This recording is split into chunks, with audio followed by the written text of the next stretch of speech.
Boa noite, vamos entrando. Olá, Andréia. Muito legal.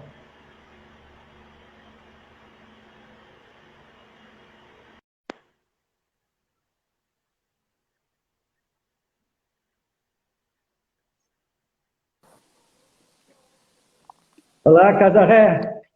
Boa Boa noite, noite. professor. Tudo bom? Já tinha esquecido de colocar até os fones. Tá me ouvindo? Estou te ouvindo bem. Pô, que bom, eu também. Tá tranquilo, relaxado? Estou tranquilo, estou tranquilo. Já jantou? Já jantei, já botei as crianças para dormir, já contei história, tudo certo. Que bom, então a gente pode ficar assim, tranquilo, relaxado, tipo fazendo uma tertúlia, um sarau. Depois do jantar, eu Ótimo. acabei de jantar também. A gente vai fazer uma live em clima de sarau, assim, que tal? Que bom, eu topo, eu topo. E antes de a gente entrar no nosso tema, né, previsto, eu acho que, enfim, acho que apresentações são dispensadas, né? Você é uma pessoa muito conhecida que, sinceramente, acho ridículo você ter que falar quem é Carreza. Mas eu posso, só para quem não me conhece, seus seguidores, né, que com certeza estão nos assistindo, só dizer que então eu sou um educador aqui do Rio de Janeiro, né, diretor de um colégio aqui na Barra da Tijuca, Colégio Porto Real, e, enfim, um apaixonado por educação. Vocês vão perceber nas minhas falas, nas minhas perguntas, né, que, sinceramente, tenho um grande ideal de ajudar muitas famílias do Brasil a se encontrarem, educarem bem os filhos.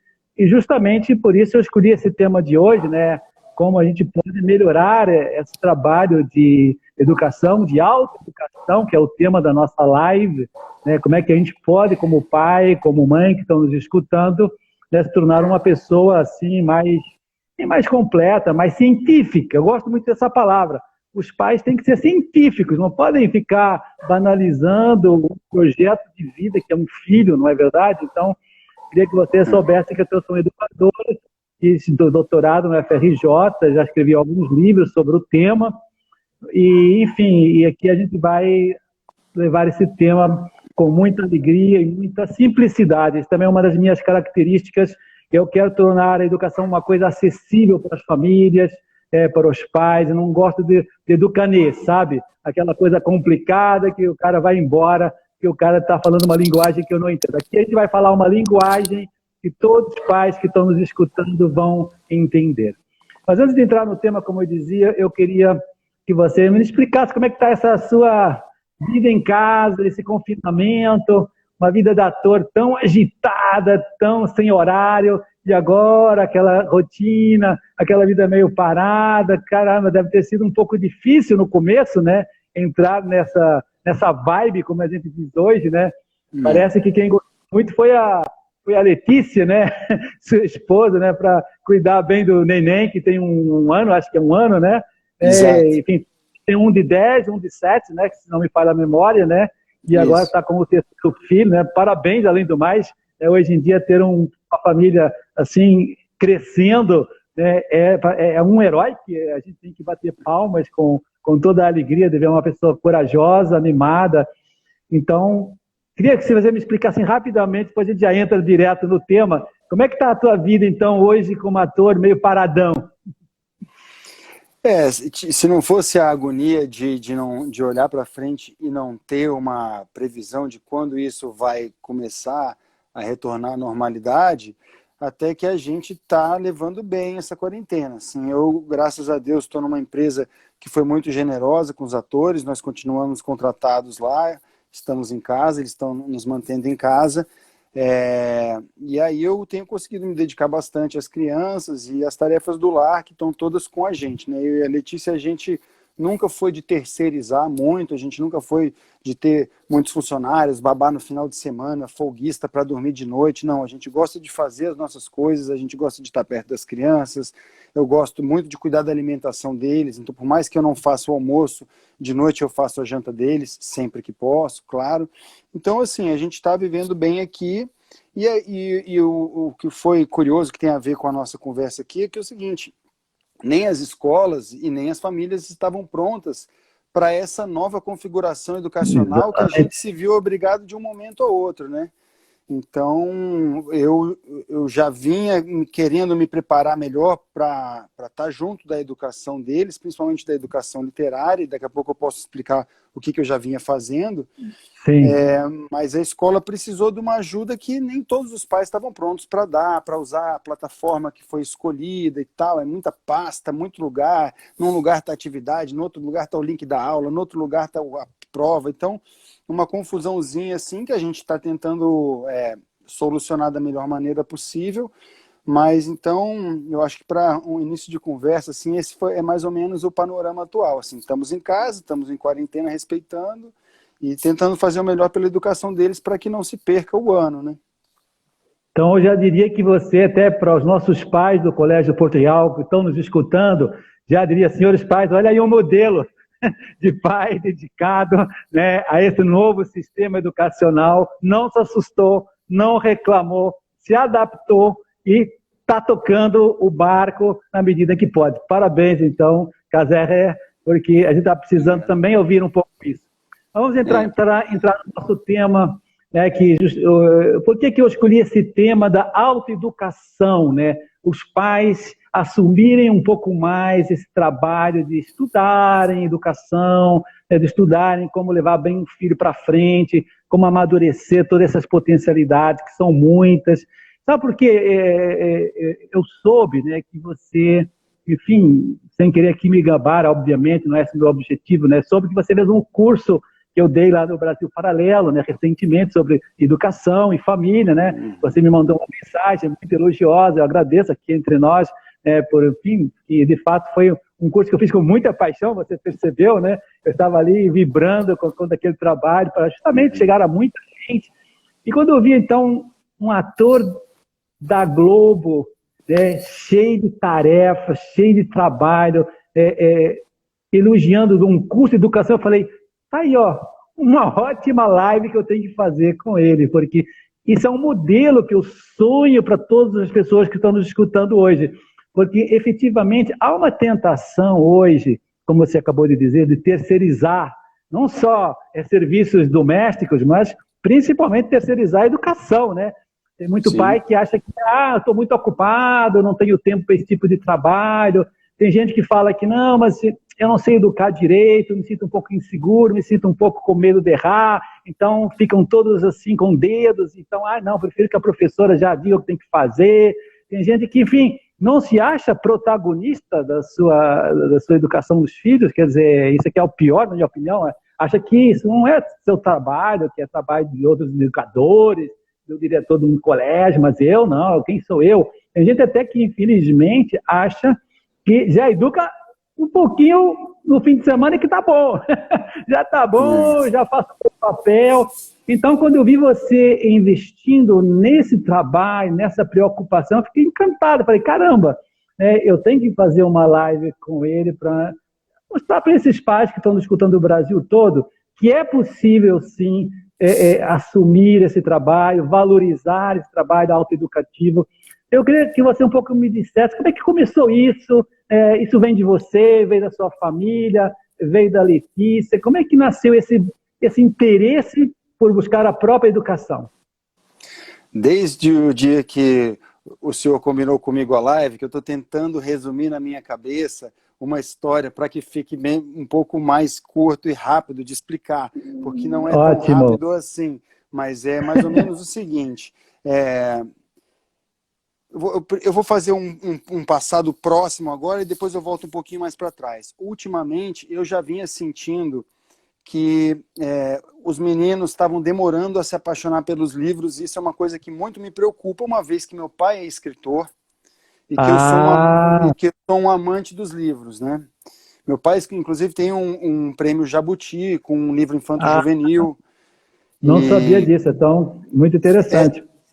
Meu pai tem muitos livros publicados já e tal, e ele além de escritor, ele é um grande leitor, é o cara que, inclusive, sempre me incentiva, e quando ele lê algum livro que ele sabe que é o meu tipo de livro, ele me indica também. Então, como eu sempre tive essa troca literária com meu pai, às vezes, quando eu consigo visitá-lo em Brasília, a gente, às vezes, entra à noite adentro tomando vinho, falando de literatura, eu estava sentindo que esses meninos estavam demorando a se apaixonar pelos livros, sabe? Sempre meio com uma preguiça de pegar, e mesmo eu comprando, olha, eu comprei esse livro aqui é de quando eu tinha a sua idade, e eu gostava desse livro. Aí eles olham, aí não tem muita figura, e dá aquela preguiça, e aí eu falei, cara, preciso fazer alguma coisa para esses meninos começarem a se apaixonar pelos livros, né? E isso é uma questão de honra para mim. E aí eu, além de ter começado a comprar um pouco mais de uns gibis da Disney, que é para ver se eles... Porque o da Disney tem um pouquinho mais de carga textual do que o da Mônica, né? Embora eu seja fã da Turma da Mônica, acho que o Maurício de Souza fez um grande papel aí na alfabetização brasileira, e a gente tem essa dívida com ele. Mas a Disney já tem os quadrinhos com um pouco mais de letras, então agora eu estou aplicando isso neles, mas daqui a pouco eu quero chegar nos livros. Só que eu sempre leio para eles. Eu sempre leio para eles na hora de dormir, desde que eles são nenenzinhos. Muito legal, muito exemplar. E nos últimos tempos eu tenho já tinha começado a ler livros que tenham um pouco mais de conteúdo moral, que falem um pouco mais sobre virtudes, que falem um pouco mais sobre ética, ou que falem sobre Deus. Então eu já vinha mudando um pouco essa leitura noturna, não sendo uma leitura só de diversão, do ursinho colorido, e já aplicando lá o Pinóquio, e parando naqueles pontos do Pinóquio e falando assim, ó, tá vendo aqui, ó, ele mentiu. Ele foi preguiçoso, ele disse que ia para a escola e não foi. Olha aí, a raposa está dizendo para ele que ele vai enriquecer sem estudar. Quem consegue enriquecer sem estudar? Vocês estão percebendo que quando a oferta é muito boa, é porque tem alguma coisa errada? Então já ia pensando esses pontos do livro para chamar a atenção e sempre também aplicando, mostrando para eles novos vocabulários. Então daqui a pouco pego um livro mais antigo, como agora eu estou fazendo alguns livros do Clubinho Literário, que tem aqui no Instagram, inclusive Clubinho Literário, então daqui a pouco tem lá uma expressão, fitou-a nos olhos. O que é fitar nos olhos? É olhar. Então eu volto, eu falo, fitou, olhou, fitou nos olhos e sigo, para que eles peguem palavras novas, porque é importante que a gente tenha um bom vocabulário, né? Muito bom. Para poder pensar e para poder sentir, a gente tem que ter vocabulário, né? E aí, nessa minha preocupação, eu acabei batendo no curso, isso antes da quarentena, no curso do Rafael Falcon, A Educação Literária da Criança. Aonde o Rafael Falcon já aponta para um método clássico de estudos, né? O Trivium, o Quadrivium, e aí eu já fiz o curso do Falcon na internet, e nessa apareceu o documentário do Brasil Paralelo, que foi onde eu conheci o senhor.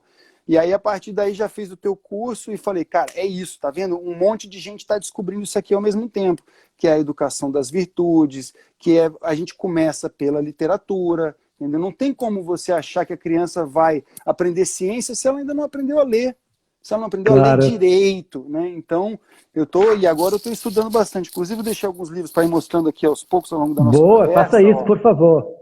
Esse aqui é maravilhoso, sobre a educação dos filhos, de Plutarco. Nossa, classiquíssimo. Classiquíssimo. E ele fala coisas do tipo assim, primeira coisa na educação dos seus filhos, pense quem vai ser o pai, ou pense quem vai ser a mãe. E hoje em dia a gente vê tanta gente engravidando na adolescência, engravidando irresponsavelmente, engravidando de gente que nunca mais vai querer ver na vida, né? Tá aí uma bela dica, assim, porque se você tem um filho com uma pessoa que pensa completamente diferente de você, já vai ficar mais complicada essa educação aí, porque se você quer dar uma educação mais rígida e a pessoa é mais frouxa, aí já começa um conflito, né? Então é um livro que vai no básico, que fala das virtudes, de coisas que hoje em dia, sabe, a gente não pode cobrar mais, não, né? Tudo é mais solto. Então, esse do Plutarco é um baita livro. E esse é o que eu estou começando a estudar agora, que é o Trivium. Nossa! Que é sobre as artes liberais, né? A lógica, a gramática e a retórica, da irmã Miriam Joseph, uma freira dos Estados Unidos, doutorada pela Universidade de Stanford. Está parecendo que não vai ser uma coisa assim super simplesinha, não. Vou ter que mergulhar nele aqui. Mas eu estou disposto a fazer isso porque eu estou sentindo que o tempo está passando e essa educação que a gente tem aqui, mesmo nos colégios particulares, tem alguma coisa que não está fechando, sabe? Está faltando alguma coisa que eu ainda consegui ter. E sabe o que que é, Casarré? Eu acho que você, caramba, você realmente está sendo um brilhante assim no meio desse mar de pedras aqui. E é o seguinte, né? Por que que as escolas estão um pouco a desejar, como você acabou de dizer? Porque entrou, de fato, na nossa cultura, é uma chaga social das piores, que é o tal do relativismo. Você já ouviu falar muito bem disso, né?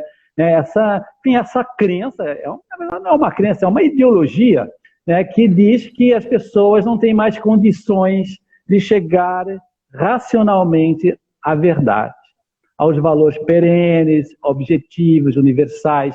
Tem muita gente que postula que cada um deve educar do seu jeito, do seu modo de sentir, do seu modo de, enfim, há ali uma afetividade exagerada na educação e um desprezo pela racionalidade. Então, um dos autores que eu usei no meu doutoramento na UFRJ, lá, o tal do McIntyre, no seu livro After Virtue, Depois da Virtude, né, ele acusa, né, a sociedade como uma sociedade emotivista. A educação hoje é pela emoção, é pelo sentimento, então é óbvio que as pessoas acabam perdendo um pouco a crença do estudo, da racionalidade. Vamos tentar entender como é que funciona o ser humano, afinal, como é que eu vou torná-lo mais feliz. Mas eu vi que você conseguiu vencer essa onda. Agora entendi, pelo seu pai, agradeça muito o seu pai, né, um santo homem que construiu, pois, uma estrutura, né, moral, uma estrutura também racional, para que você pudesse ir contra essa onda. E eu vejo que você foi na fonte, os mitos gregos, né, você acabou de falar do Plutarco, né? Eu já vi você também numa postagem, né, no seu perfil, falando de mitos gregos, né? Você tem um dos livros que, inclusive, você lê para os seus filhos, né? Eu acho uma coisa fantástica. Quem é que o pai hoje, né, lê os mitos gregos para os filhos? Né? Quer dizer, isso é uma coisa, enfim, maravilhosa. Quem está nos escutando, por favor, caia na real. Esse é o caminho. É o caminho onde a gente vai ressuscitar todos esses valores e virtudes que foram sendo esquecidos na sociedade, né? Então, eu queria um pouco que você me dissesse, né, como é que você escolhe esses livros antigos, porque ninguém conhece esses livros, além do seu pai, que deve ser então um grande, né, indicador. Quem é que mais te orienta, além então do Rafael Falcone, que você acabou de falar, pessoa muito boa? Queria que você também quais são os critérios que você usa para escolher esses livros clássicos? Engraçado, né? Eu fiz a universidade, fiz o curso de artes cênicas na Universidade de Brasília, então eu tive acesso a todo o progressismo, a todo o relativismo e tal, só que eu podia pegar matérias em outras disciplinas, então eu peguei muita matéria na filosofia, peguei matéria na comunicação, peguei matéria na história, e aí na filosofia eu comecei a me apaixonar. Inclusive, eu peguei uma matéria ética. Não consegui pegar estética, mas peguei ética. Só que depois comprei um livro do Ariano Suassuna, sobre iniciação à estética, onde ele vem traçando a evolução do ideal de beleza, de belo, de bom, belo, justo, ao longo da história, vindo lá da Grécia. Então, tudo para mim sempre começa na Grécia. Sempre que eu quero aprender um assunto, eu tento ver o que o grego disse, para ver depois o que o romano disse, para ver como é que isso chegou aqui em mim, sabe? Quer ver? Aqui, esse livro aqui, eu lembro que eu estava fazendo um filme na Amazônia, eu levei esse tijolinho para ler. É a Paideia, é a formação do homem grego. Qualquer professor de ética tem que ler esse livro. Eu também adoro esse livro. Né? E é um livro muito fácil de ler, não é tão difícil não, ele assusta. Mas você começa a ler, começa a ver todo aquele problema dos sofistas, né? Como é que eu entendi, né? O perigo dos sofistas, né? Então, poxa, que bom que você tenha tido essa lucidez, né, de ir às fontes, né? Porque tudo começa aí em Sócrates, Platão, os diálogos de Platão maravilhosos, Aristóteles, né? Todo o meu doutoramento foi fundamentado nas virtudes em Aristóteles, depois comentado por São Tomás de Aquino e depois por autores mais contemporâneos. Mas eu quero que vocês percebam que tem muita tradição que, infelizmente, alguns poucos senhores quiseram rasgar, né, jogar no lixo, né, e começar tudo do zero, como se o ser humano tivesse nascido hoje, né? Então, a desgraça humana que nós estamos vivendo hoje na nossa sociedade, tanta tristeza, tantos desajustes sociais, né, de tanta, enfim, famílias estruturadas, vem daí, vem de uma falta de respeito, né, de veneração a esses valores clássicos, a esses valores que sempre foram o norte das pessoas do bem. Então, estou, por isso, muito admirado. Eu fico muito orgulhoso de ver você, uma pessoa assim, que descobriu isso e não tem medo, vergonha de mostrar isso nos seus perfis, nos seus stories. Por isso que eu admirei muito você, por isso, quero que você saiba disso. Obrigado. O que eu tenho medo, na verdade, é de que isso se perca. Esse é o meu medo, sabe? Então, eu, às vezes, atravesso um livro bom aqui e eu sei que a gente está num país onde as pessoas pouco leem, sabe? E eu fico, cara, será que daqui a 10 anos, 15, 20 anos ainda vai ter alguém capaz de atravessar 800 páginas da Montanha Mágica? Será que daqui, sabe, será que alguém ainda vai conseguir ler O Grande Sertão Veredas? Foi um livro que me custou, O Grande Sertão, eu precisei começar ele umas 3 vezes, na terceira vez que ele se abriu. Eu já desisti 2 e não acabei ainda. Eu comecei na terceira que eu atravessei. Aí depois, então eu vou tentar na terceira. Anos depois eu reli, assim. A Ilíada e a Odisseia também são livros que eu já li mais de uma vez, assim, sempre tem coisa esses são mais fáceis de ler. E tem uma tradução muito boa, que inclusive a editora Companhia das Letras, naquela coleção que eles fazem junto com a Penguin, eles têm agora uma tradução muito boa de um português, Frederico Lourenço, teu conterrâneo. É uma tradução, embora seja em verso, ela é muito clara, muito gostosa de ler, assim, e eu acho que também é um belo exercício. Então, eu falo dessas coisas porque eu quero que elas sigam vivas. Eu sei que são tesouros. Um pouco do que tu acabaste de dizer, que a gente quer arrebentar toda a educação, tudo o que ficou para trás, e parece que a gente está querendo reinventar a roda, mas a gente já sabe o que é. Isso já foi feito, já fizeram isso antes da gente, sabe? Eu vejo mesmo os meus filhos com esse método de hoje em dia, das escolas, assim, cada vez que ele vai fazer uma conta, ele tem que reinventar um cálculo, um jeito de entender qual é o problema. Eu falo, meu filho, isso aqui tem um jeito. O jeito é assim, ó, decora isso aqui. Agora que você entendeu, agora toda vez você aplica isso. Mas ele não, ele fica redescobrindo como faz, ele usa os dedos e tal. Ele tem um excelente raciocínio matemático. Mas eu vejo que está faltando alguém ensinar para ele o que me ensinaram. Por exemplo, eu fico vendo eles escreverem. Uma hora ele desenha o A de um jeito, outra hora ele desenha o A de baixo, começando de baixo, outra hora começando de cima, outra hora começando da direita para a esquerda. Faltou aula de caligrafia. Eu fico pensando, quem tirou a caligrafia das escolas, cara? A caligrafia, a letra tem um jeito, ela começa aqui, ela volta, ela vai, ela encaixa na outra desse jeito. Você não precisa, toda vez que você vai fazer uma letra, inventar como é que você vai desenhar ela. Aquilo lá, você aprende. Depois que você aprendeu, aí vai. Pois é, muito bem. Olha, quero que vocês saibam que no nosso Colégio Porto Real, a caligrafia vai até o 4º ano, tá? E a gente manda a brasa na molecada lá, para que só vai sair do colégio com a letra, né, que a gente mostra com orgulho, não fica com vergonha de mostrar, né? Agora, quero que você saiba que eu sou um professor no colégio de virtudes. Tem lá uma matéria no boletim, virtudes, e como professor, eu todos os anos organizo um projeto de teatro. Todo final de ano, o colégio mostra para os pais de toda a escola um teatro belíssimo. Ano passado foi o Mr. Scrooge, não sei se você conhece essa história famosa do ganancioso que não quer dar dinheiro para os seus empregados, né? O famoso conto de Natal de Charles Dickens, né? Sim. Tem aí, né? O ano anterior foi sobre as estrelas dos magos. Então, todo ano eu me preocupo em fazer um projeto educativo que passe essas virtudes para as crianças de forma lúdica, de forma, enfim, prática, e ao mesmo tempo, no final do ano, eu passe para os pais aqueles valores, aquelas virtudes que estou ensinando ao longo do ano.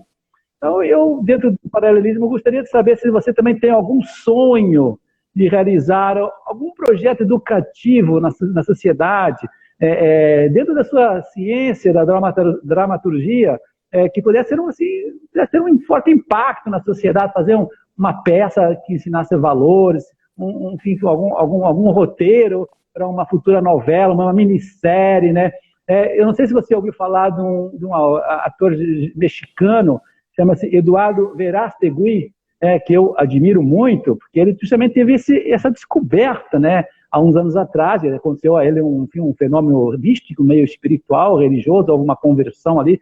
Ele falou que iria se dedicar né, a usar a sua ciência, da sua arte para ajudar as famílias, ajudar as pessoas. Então eu pensei, pô, será que, né, o Casarré tem algum projeto ali oculto que ninguém sabe, né, que ele poderia, sei lá, no futuro, ou não sei quando for, de realizar, para que pudesse ser assim, uma forma de justamente não perder essa tradição, que é uma das suas preocupações. Fico tão feliz de descobrir isso hoje, né? Você está preocupado como eu, né, que isso não se perca, né? Então, você tem algum projeto assim na sua mente?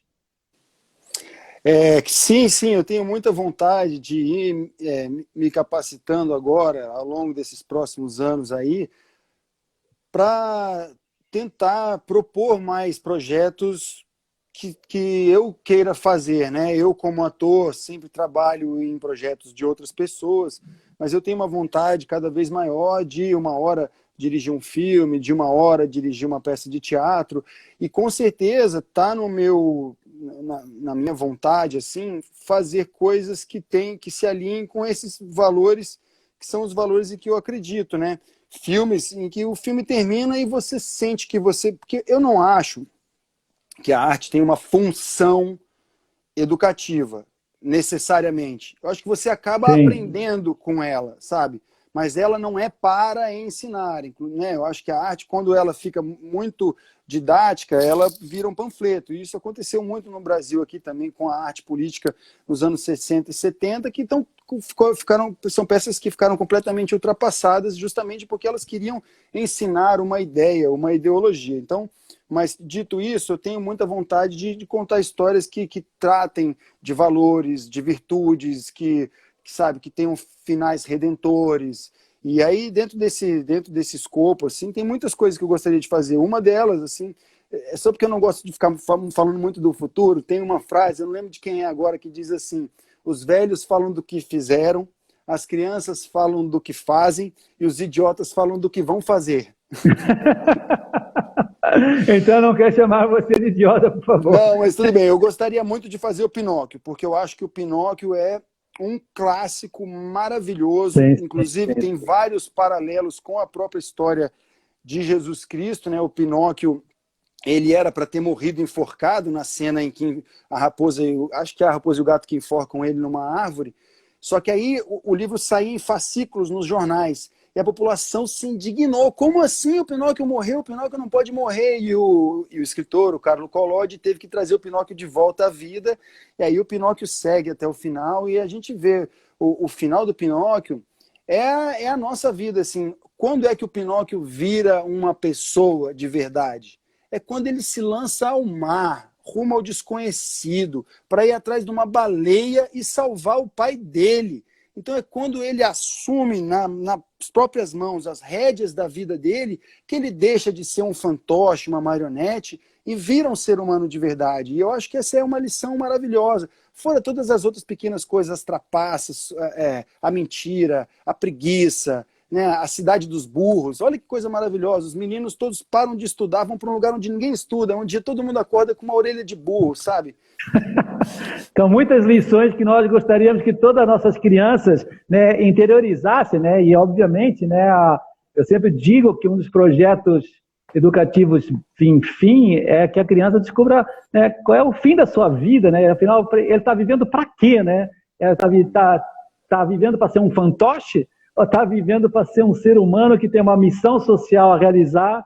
E um bom projeto educativo é aquele que a criança descobre por si só para que ele veio a esse planeta, né? Eu acho que um pai só vai ficar, de fato, feliz quando o filho chega para ele e fala: pai, agora entendo para que eu vim a esse planeta, eu já sei o que eu quero realizar nessa vida. É aí que a gente brilha, né, pelo sucesso do meu projeto educativo com meu filho. Então, eu acho que o Pinóquio é uma boa pedida. Estou com você, vou te ajudar. Oba, obrigado. Então já começou. Agora me diga uma coisa. É uma das questões que eu sempre fico refletindo quando vejo um ator, né, que é uma vida um pouco, assim, dentro dos seus horários, confusa, concorda comigo? Você um pouco tem que dançar conforme a música, né? Tem Sim. que gravar às 3 da manhã, vai gravar às 3 da manhã, não quero gravar às 3 da manhã. Então, a vida é um pouco, assim, imprevista, não diria talvez desordenada, mas imprevista, né? A gente pode ser muito bem ordenado dentro de uma vida imprevista.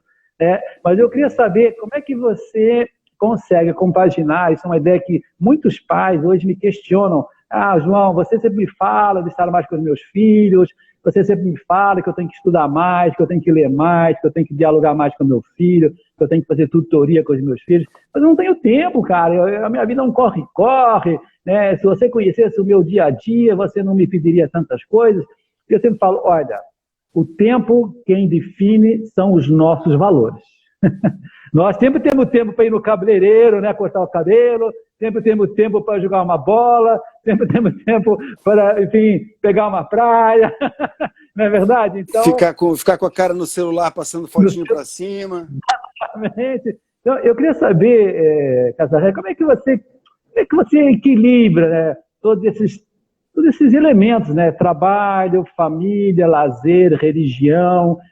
Como é que é o teu segredo? Porque eu vejo que você é um cara tranquilo. Eu olho para você e você me dá uma certa paz, sabia? Você transmite paz para as pessoas. Então, eu queria saber, você tem algum segredo ou é simplesmente um esforço de virtude que teu pai foi te educando quando era pequeno? Ou então o teu amor à família meio que desenvolveu essa qualidade? Como é que é o segredo? Só para fazer, eu queria fazer duas, primeiro fazer justiça e dizer o seguinte, que assim, aqui em casa, na quarentena, a pessoa que mais entra no computador e ajuda as crianças com as lições, com imprimir, com entrar e entender como funciona a plataforma é a Letícia. Tá? Então, boa, Letícia, eu sei que você é boa também. Eu vou te trazer na próxima live, tá bom? Isso, ela vai adorar. Aí ela tá falando, mas não é calmo não, ela acabou de comentar. E é isso, eu não sou a pessoa mais calma do mundo, nem o meu pai era, né? A gente é um bando de gauchão que fala alto. Ah, é? A gente fala alto. A gente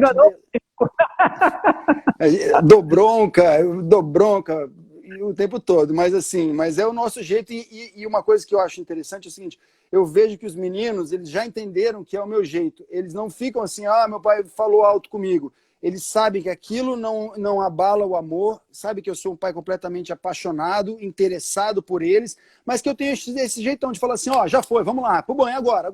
Não vai tomar não, agora já foi, vamos nessa aí. Pronto, agora chega, agora não dá mais, agora você vai ficar sem leitura. Eu dou umas broncas.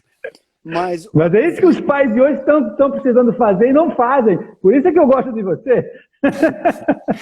E aí, mas só para responder tua pergunta sobre como que eu gerencio o tempo, um pouco antes de entrar agora a quarentena, eu estava gravando e levando aqui uma vida, onde eu tenho que controlar meu peso, porque eu estou na novela, tenho que me manter em forma, tenho que cuidar dos meninos e tal. E assim, o que eu faço? Eu trombei com uma frase esse ano que eu adorei, ou no ano passado, que é o seguinte, se você não está indo dormir cansado pra caramba, você pode fazer mais. Quando você bate na cama de noite, você tem que estar podre. E eu vivo assim, de noite eu estou podre. Agora, aí o que eu faço? Durante a madrugada, o neném acorda, eu busco ele, trago para a Letícia dormir. Quando dá 5, 5 e meia da manhã, eu acordo, vou para a academia às 6 da manhã. Então eu fico na academia das 6 às 7, das 6 às 7 e meia, 7 e meia eu entro em casa, para quê? Para poder dar o café da manhã dos dois mais velhos, ajudar eles a se arrumarem, porque eu sei que a Letícia está cansada, que passou a madrugada cuidando do bebê. Então eu pego os dois mais velhos e por mais que eu vá trabalhar às 10 da manhã ou à 1 da tarde, quase todos os dias, e aí a Letícia vai buscar no final do dia, quase todos os dias eu consigo pelo menos levá-los à escola.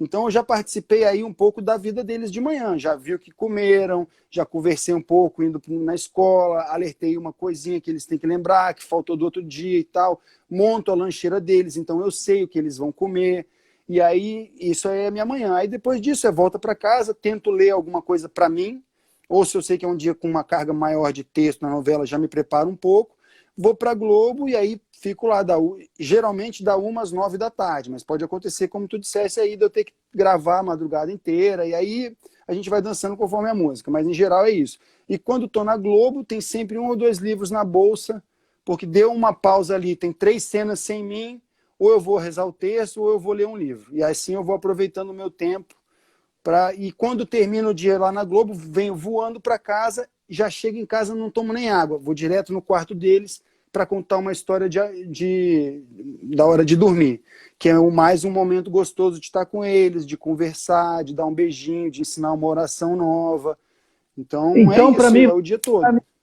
Você já me deu o segredo. Eu sabia que tinha que ter um segredo e você me deu 2, sem saber. E eu vou agora, para quem está nos escutando, saber qual é o segredo de Casa Ré para conciliar família, trabalho, lazer, academia e a diversão.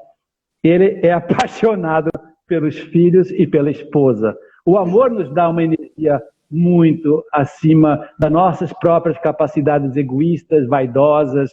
Concorda comigo, né?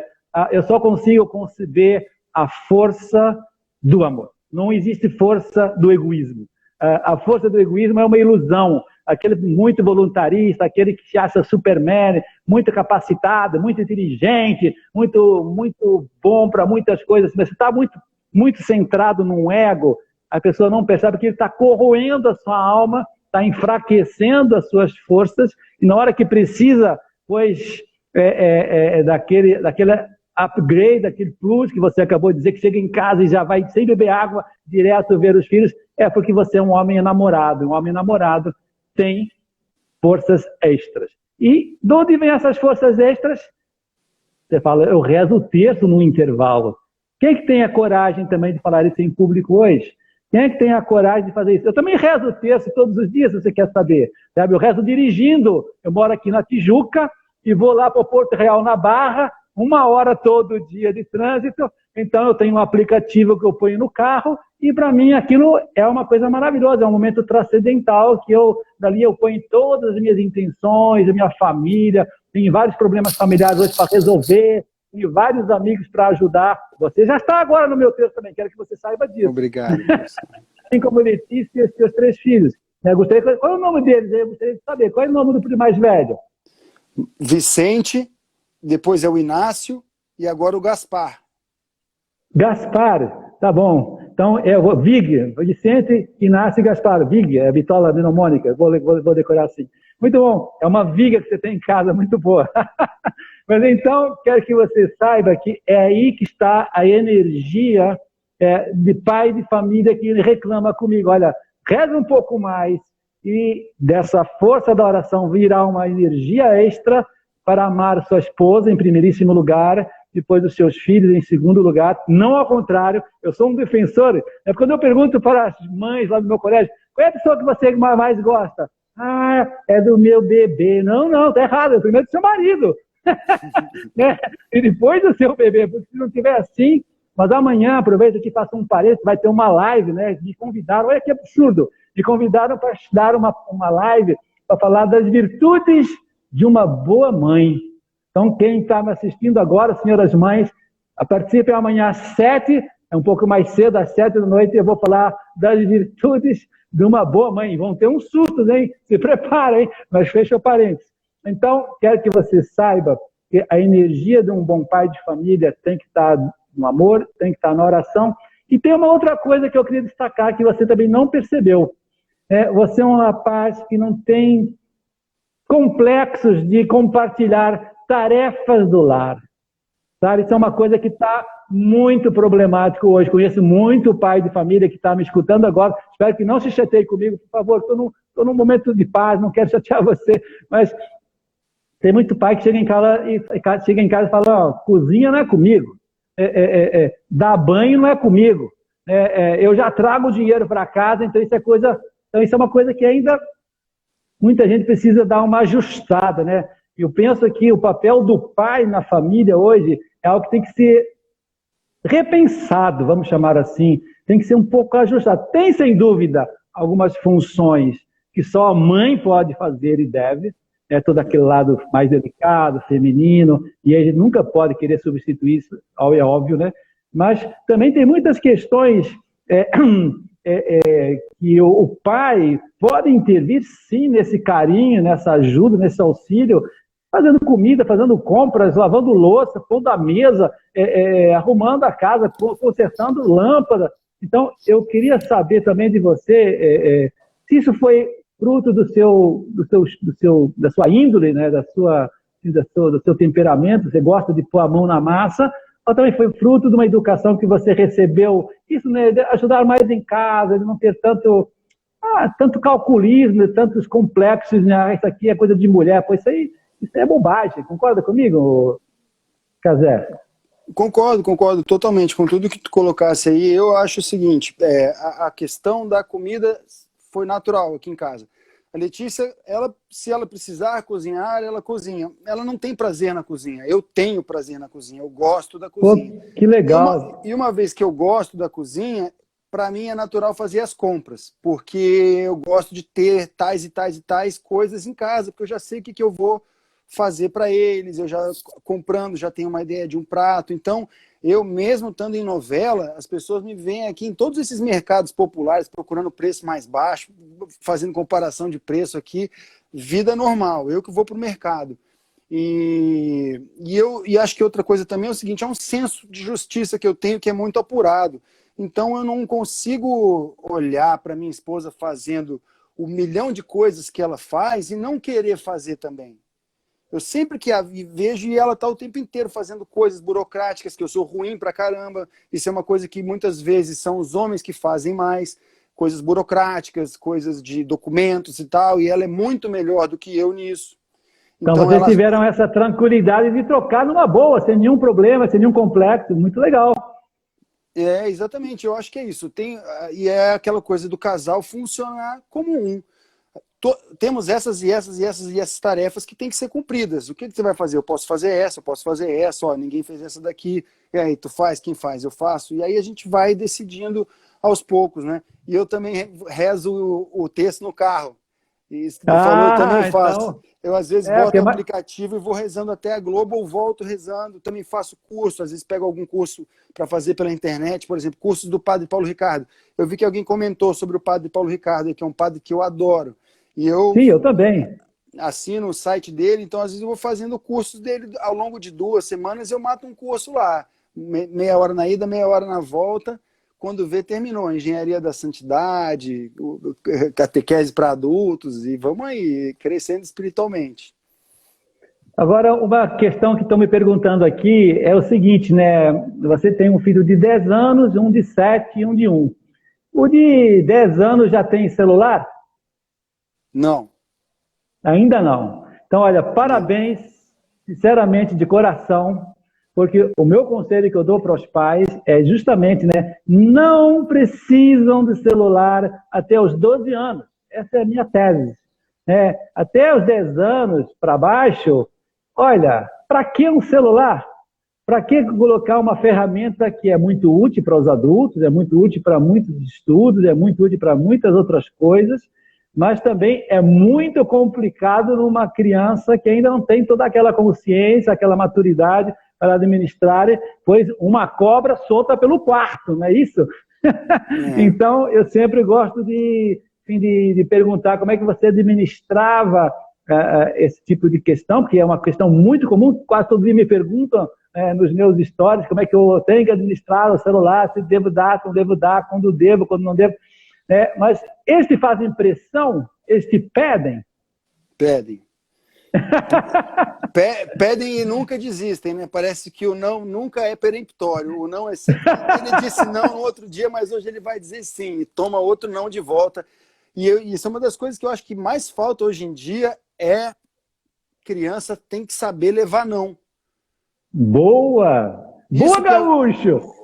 Uma das coisas que acontece muito hoje em dia é o cara toma um não com 20 anos de idade, ou da namorada, ou do patrão, e ele acha que a vida acabou. Mas isso é só porque ele não levou um monte de não do pai dele quando ele era criança. Se ele tivesse levado um monte de não quando ele era criança, ele ia saber que aquilo é só mais um não.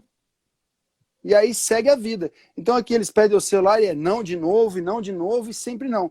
Então eles não têm celular. Aqui em casa eu ganhei uns tablets vagabundo, porque a gente é ator e às vezes vai num evento, vai não sei o quê, deram uns tablets. Aí, cara, lá, tentei largar na mão deles, assim, é uma tragédia. O guri já entra, já se inscreve num negócio que não pode, já pesquisa alguma coisa de palhaço assassino e quando vê já não quer dormir. Então tirei o tablet, já tem tempo, tiramos o tablet, tiramos o celular. Que aí, bom! E assim, eles têm videogame, durante a semana não jogam videogame. O videogame Ótimo. é no sábado e no domingo. E agora Ótimo. já tem bastante tempo, eles têm televisão aqui, a casa é pequena, então tem 2 TVs na casa, uma fica no quarto deles. E aí não liga a TV de manhã, porque eles estavam querendo acordar de manhã e ligar um barulho. E agora é o seguinte, não liga a TV de manhã, não pode. Ah, mas não pode. Aí o que acontece? Eles começam a procurar coisas para fazer. Não podendo ligar a TV, eles desenham. Não podendo ligar a TV, eles pegam um gibi. Não podendo ligar a TV, eles vão brincar com o irmãozinho menor.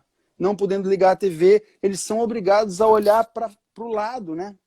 E a TV, inclusive, hoje em dia é difícil a TV para criança, porque tem 150 canais de criança. Então, eu acho que isso é uma das coisas também que me preocupa muito, é o seguinte, é não levar as coisas a cabo. Porque eles têm tantas opções que começa um desenho. O desenho ficou um pouquinho chato, troca. O desenho ficou um pouquinho chato, troca. Aí não vê nunca um filme inteiro, não vê um desenho inteiro, não acompanha uma história de cabo a rabo, e eu acho que isso vai te deixando numa programação mental de que você não precisa acabar as coisas. E aí o cara começa um curso de violão, compra um violão, compra não sei o que e não termina. Aí ele entra no judô, vai até a faixa roxa, tá na marrom, mais 2 anos ele pegava preta, mas ele larga na faixa marrom. Podia ser um faixa preta, teria aquilo no coração dele pro resto da vida. Sou um faixa preta, mas ele largou um pouquinho antes de acabar. Aí começa um curso na faculdade, mas também não vai até o fim. Agora tem um projeto, vou escrever um livro, mas também não termina de escrever o livro. Então eu acho que uma das coisas que a gente precisa voltar é tentar, não sei como, porque eu também sofro disso, sabe? Entrar e começar e acabar as coisas. Pegou um livro, que nem eu peguei aqui o David Copperfield, fiquei 2 meses olhando para aquele livro de 1.100 páginas e falando, meu Deus, eu tenho que acabar, vamos lá, vamos lá. E aí veio essa quarentena, quase fiquei sem tempo para ler, porque é tanta atividade dentro da casa, mas daqui a pouco eu falei, não, tenho que pegar logo, porque eu já li 600 páginas, e se eu parar mais um mês, eu vou esquecer o que era, aí pum, peguei e aí foi. Qualquer pausazinha que eu tinha aqui na vida, avançava. E, pô, terminei e estou, assim, muito feliz de ter terminado um livrão, um livro que fala sobre virtudes, a virtude da amizade, a virtude da perseverança, do trabalho, da seriedade, do amor desinteressado. Então, eu acho que é isso, é tirar o celular e tirar o tanto de televisão deles para que eles peguem coisas e acabem, assim. Começou um desenho, vamos acabar? Ah, papai, eu já fiz aqui o desenho. Ah, mas agora falta colorir. Aí vai lá e faz só um vermelhinho assim, não falou, mas e a nuvem? Não vai pintar a nuvem? Não vai pintar a montanha de verde? Não, volta lá. E assim tentar fazer com que esse imediatismo dos nossos tempos, a gente vá conseguindo contornar para criar pessoas capazes de começar e acabar tarefas, né? Então, você sabe como é que eu chamo isso como educador, como pesquisador? Chama-se formar o caráter. Então, anuncio aqui também, já que estou fazendo propaganda das minhas lives dessa semana, amanhã eu vou falar das mães, da virtude das mães. Quinta-feira eu vou falar como é que os pais, hoje em dia, podem avaliar o caráter dos seus filhos. E você já deu uma pista para a live de quinta-feira às 9 da noite. É um filho que não persevera com 10 anos num desenho ou num filme, como você acabou de expressar, aí já tem uma deficiência de caráter. E eu vou explicar melhor isso tudo na quinta-feira. Porque justamente, né, uma das formas de a pessoa medir o caráter de um jovem é justamente a constância, a estabilidade e o compromisso com os seus deveres. Pessoa que solta, que constrói muito prédio e desce todos eles pelo meio do caminho, já tem ali umas deficiências graves, que lá quando for adulto ele vai sentir a mesma coisa, que até às vezes quebra um casamento, às vezes quebra na empresa, às vezes quebra até na política por causa disso, né? Porque infelizmente não construiu ali uma solidez do seu caráter. Mas isso tudo a gente vai explicar melhor na quinta-feira. Uma última pergunta, né? Uma pergunta um pouco mais delicada, viu? Não sei se você está preparado para o meu checkmate, né? Mas eu não resisti em fazer essa pergunta. Não sei se você não quiser responder, você esteja à vontade, tá? Mas é assim, né? Eu vejo você uma pessoa muito, muito coerente com a sua fé, não é? Você não tem, assim, o que eu chamo de respeito humano, né? Sabe, uma certa vergonha de expressar publicamente, né? Aqui, não só na nossa live, mas eu vejo que você faz isso tranquilamente no seu perfil, na mídia. Você se mostra uma pessoa católica, feliz de ter uma religião, feliz de rezar um terço, feliz de ensinar os filhos a rezar. Eu vejo isso uma coisa muito, muito louvável. Eu queria te parabenizar aqui entre nós. Você é uma pessoa que não tem vergonha de dar testemunho abertamente. Não... Tem gente hoje que esconde um pouco isso, porque socialmente às vezes não é bem aceita, às vezes a pessoa é etiquetada, sei lá, de conservador, de fundamentalista, ou de fanático, sabe, essas bobagens que às vezes, infelizmente, a gente encontra nos nossos amigos, no nosso meio do trabalho.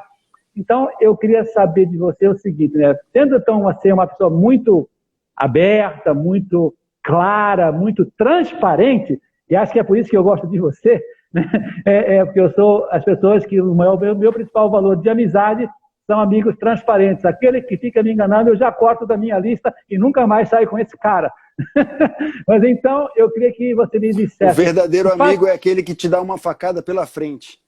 Isso, exatamente. Esses são os bons, né? Porque vão te corrigir, vão te amar pondo no bom caminho. Exatamente isso. Né? Mas eu queria saber se essa tua coerência, de alguma maneira, pode ser um inimigo da sua carreira, do seu sucesso. Né? Você é um homem de sucesso, graças a Deus, né? Porque a gente sabe que, infelizmente, nesse meio artístico, muitas vezes, esses valores acabam comprometendo, né? Aquele homem que está preparando uma novela fala, esse aqui não vou dar para esse fulano não, porque ele é católico. Não sei se isso tem também hoje em dia, eu estou um pouco por fora desse meio, mas eu queria que você me expressasse assim, se isso, de alguma maneira, é uma forma de discriminação, se é uma forma de você ser etiquetado de algum modo, de algum nome, ou você está muito à vontade, você não tem pressões nesse campo. Não, eu tenho receio, sim, de que isso possa acontecer, de que aos poucos, conforme essa noção de que o Casarré é católico e é um homem católico que vai à missa e defende posições conservadoras, como, por exemplo, uma educação tradicional para os filhos, de que isso possa me atrapalhar lá na frente. Isso realmente pode acontecer. Eu tenho receio de que isso possa acontecer. Caso aconteça, eu pelo menos tenho do meu lado a fé que tudo que eu estou fazendo pelo meu Deus, pelo Deus que eu acredito e por nosso Senhor Jesus Cristo, por amor a eles. Então, uma vez que eu estou fazendo isso sinceramente, eu creio neles e creio que eles vão me ajudar e creio que se eu tiver que passar dificuldades, também vai ser a cruz que eu vou ter que carregar, porque essa é a lição que a gente aprende, a abraçar a nossa própria cruz e a carregá-la. E outra coisa, depois que Jesus salvou a minha vida aqui nessa casa, na cozinha da minha casa, numa madrugada em que estava só eu e um amigo meu aqui em casa, que veio para me salvar, que eu falei, irmão, vem para cá, cara, que eu tô mal e tá difícil aqui, eu preciso de ajuda. E esse meu amigo veio e nesse dia eu me entreguei a Jesus, entreguei meu coração a ele, senti as mãos dele segurando meu coração e nesse dia eu me converti e voltei para Cristo. Depois que eu já tinha entrado nesse grande salão que é o cristianismo, eu escolhi a porta da Igreja Católica. Tem outras várias portas que as pessoas podem escolher, eu escolhi a porta da Igreja Católica. Uma vez dentro da igreja, eu fui fazer lá a Paixão de Cristo. E uma das frases que me marcava muito e que eu dizia todas as noites era: se o mundo vos odeia, sabeis que antes de vós o mundo me odiou. Então, é isso. Se eu tiver que pagar algum preço por amar Jesus, eu vou pagar e não serei o primeiro na história da humanidade. Milhares e milhares, milhões já pereceram por amor a ele. Mas a gente acredita na verdade. Eu não entrei para a Igreja Católica por uma mera superstição, eu não entrei na Igreja Católica para facilitar minha vida, pelo contrário, a vida fica muito mais difícil depois que você se assume católico, porque você ganha um leque de obrigações morais e éticas, espirituais, e você ganha a necessidade de estudar a história dessa religião, a teologia dessa religião. Então a minha vida se encheu de novas tarefas, de novos conhecimentos, de novas lacunas que eu preciso preencher, e eu estou muito feliz que seja desse jeito, e acho assim que uma coisa linda que essa igreja tem que a Igreja Católica Apostólica Romana tem pessoas com vontade de estudar e aprender e questionar estão no lugar certo. Porque o conhecimento é ilimitado, você sempre vai aprender, nunca vai ter como a gente exaurir tudo que contém os evangelhos, tudo que os nossos maiores teólogos disseram ao longo da história. E, ao mesmo tempo, tem a minha vozinha, minha avó Dadá, que mora lá no Rio Grande do Sul, que reza o texto várias vezes por dia, que não está lendo livros de teologia, nem da história da igreja, e que está muito mais perto da graça e da verdade do que eu. Porque a igreja é para todos, para todo nível de conhecimento, para todo... Então, se você quiser escarafunchar e mergulhar, você sempre tem como ir mais fundo. E se você quiser entregar o seu coração e mergulhar na graça e só ir na verdade do Cristo como caminho para Deus, também você está no lugar certo. Pô, Casarré, eu estou emocionado com a sua confissão pública, né? Puxa, estou muito tocado aqui. Agradeço a tua transparência, a tua clareza, a tua sinceridade.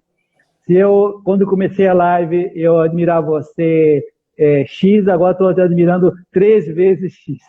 Então, Obrigado, fico professor. muito feliz de saber que você é uma pessoa que vai estar muito próxima de mim agora, viu? Obrigado. Disso.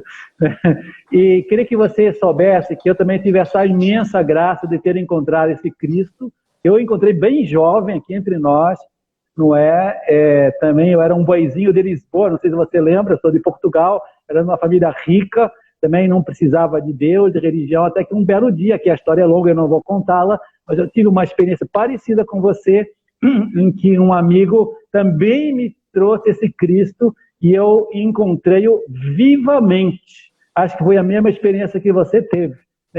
Isso é o que as pessoas têm que saber, que a religião não é um princípio de ideias, né? Não é uns mandamentos que a gente tem que cumprir, uma moral, umas obrigações secas, estúpidas. Né? A religião é um encontro com uma pessoa viva, real, que está dentro de nós e que quer nos libertar de todo esse mal que está dentro de todo o ser humano. E quando a pessoa entende isso, então a pessoa se liberta. E essa é a verdadeira teologia da libertação, e não outras teologias, infelizmente, que vendem por aí, que não tem nada a ver com isso, não é verdade? Mas, assim, não é o tema da nossa live, não vamos aprofundar. Mas eu fico muito feliz que você tenha, enfim, me explicado e ter demonstrado essa sua fé, que você sabe que ele nunca vai lhe deixar na mão. Nunca. Pode ser pelo trabalho, pode ser pela saúde, pode ser pelos filhos. Ele vai estar sempre presente, né? Nas diversas circunstâncias que a vida vai nos trazer, que a gente não sabe, né? É um mistério. Quem diria que iria ter esse confinamento há 13 meses atrás? Ninguém diria isso, né? Então, a nossa vida tem essas aventuras, mas quando a gente está bem fundamentado nessa pessoa de Cristo dentro de nós, a gente está sempre tranquilo, está sempre em paz.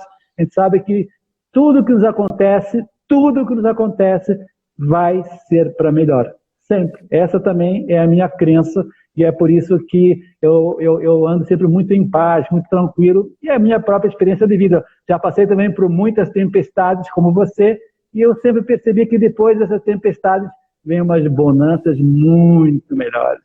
Então, senhores pais que estão nos escutando, saibam que aqui tem 2 pessoas de fé, mas fé viva, não fé teórica, que ficam só vivendo umas crenças bobas sem sentido. Não, a nossa vida de fé tem um sentido realista, diário, e a gente encontra Deus dentro do nosso trabalho, dentro da nossa novela, dentro da minha escola, dentro da minha família, dentro dos meus filhos. É ali onde mora Deus e quer que você o encontre no seu dia a dia.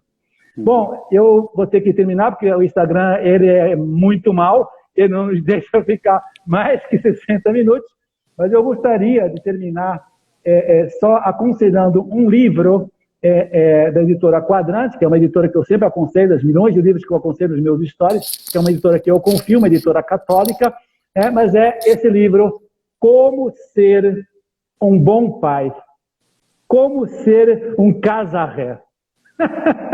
Como Ser um Bom Pai. É um livraço, é um pouco grosso, né? Mas quem lê vai ter também uma forma de acreditar que você pode se tornar um bom pai, sim, se você investe em estudo, se você investe na ciência da educação. Educar um filho é uma ciência, não é uma brincadeira. Você tem que se preparar para ter um filho e tem que preparar para educar muito bem seus filhos, para que depois você não reclame. Ah, meu filho hoje é um drogado, meu filho é um adolescente atrasado, meu filho não quer estudar. Mas olha, se isso acontece, alguma coisa está acontecendo lá no passado que você talvez não tenha percebido, porque você não estudou oportunamente.